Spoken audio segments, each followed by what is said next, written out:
will NATO abandon the U.S.?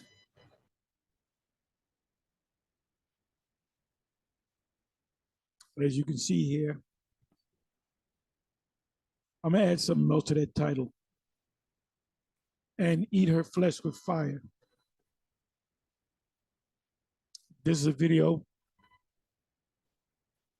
that was just put up.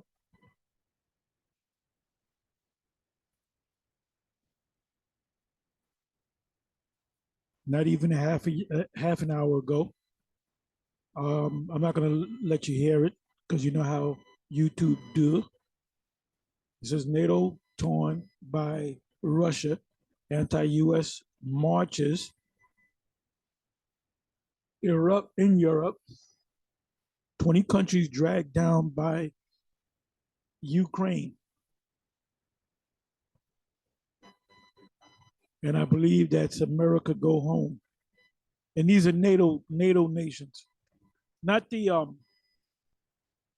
leaders, the presidents, the prime ministers, but the people. They're protesting against America. So anti-U.S. demonstrations erupt in France and Germany. France and Germany are two major NATO nations. Great Britain left the NATO, what is it, three years ago? Look up a Brexit. Britain exiting NATO. And that's a fulfillment of Daniel 2, start from the 40th verse on down. So it says here, a NATO official revealed on 27 November that some of the weaker NATO members, I'm glad that they said that, the weaker NATO nations, meaning strong and weak. Wow, that's something. The weaker NATO nations, the weaker NATO members were no longer able to support Ukraine, and that 20 out of 30 NATO countries were already exhausted. A military expert mentioned that Ukraine consumes more artillery shells in a day than NATO does or did in Afghanistan in a month. There's some corruption going on. They're selling them weapons in the black market. I believe, not my opinion. I could be wrong. In the previous battle, Donbass, for example, the Ukraine army had to fire 6,000 to 7,000 missiles a day. A single artillery gun sometimes fires hundreds of shells a day, and with all the guns combined, an ammunition consumption can be imagined. I'm not going to read the rest of it, but I pull out some key words. A NATO official revealed on 27 November that some of the weaker NATO nations, then it goes on to say 20 of the 30 NATO countries were already exhausted. So it's not just the U.S. supplying it with weapons and billions of dollars. It's also NATO nations, and they're tired of doing it. And that's going to cause them ultimately to shoot fire on that bitch. So let me give you one precept, and I'll close it. Daniel 2. Now, if you go to like these commentaries, Bible commentaries, they're not going to tell you that this is talking about NATO. We jump down to the 40th verse. So we almost out this bitch.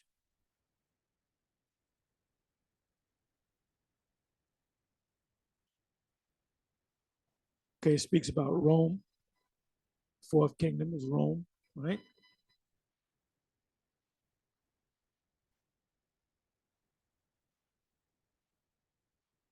And let me start from the 40th verse. And the fourth kingdom, which is the Roman Empire, all the Bible experts say that's talking about Rome.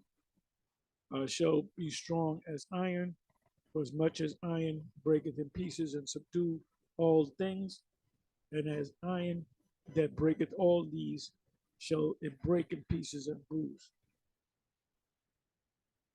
And whereas thou sawest the feet and the toes, part of potter's clay and part of iron, the kingdom shall be divided, but there shall be in it the strength of the iron, for as much as thou sawest the iron mixed with miry clay. And as the toes of the feet were part of iron and part of clay, so the kingdom shall be partly strong and partly broken. Let's talk about right now. And whereas thou sawest iron mixed with miry clay, they shall mingle themselves with the seed of men, but they shall not cleave one to another, even as iron is not mixed with clay.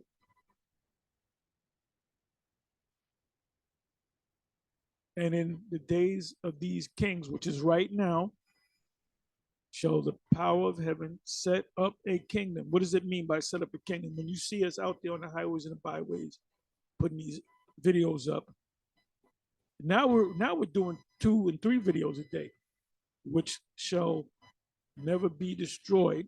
As a heavenly kingdom.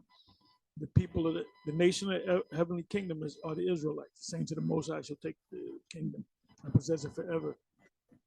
And the kingdom shall not be left to other people, meaning the kingdom is for the Israelites, not to other nations. So that cuts you, vocab alone. But it shall break in pieces and consume all these kingdoms. The saints of the Most High shall take the kingdom, and it shall stand forever. For as much as thou sawest that the stone was cut out of the mountain, 2nd Ezra 13, without, and that's what Ezra saw. He looked down to see what region did the Lord cut this mountain from. So that's what Daniel saw is the same thing that what Daniel saw was the same thing that Ezra saw. Because that stone, he actually saw a stone cut out of the mountain. Ezra said it was a mountain that he was on. That's that stone. It has a great millstone without hands, and that it was a ship that he saw. So that stone represents a ship. And that it break in pieces the iron, the brass, the clay, the silver, and the gold, Babylon. The great power have made known to the king, what the king of Babylon, what shall come to pass hereafter, and the dream is certain, and the interpretation thereof sure. So that's what's happening right now. Daniel 2, from the 40th verse on down. Anyway, giving all praise to Yahawashi, Yahawashi, Shem, Rakakodash, I'm going to say Shalom.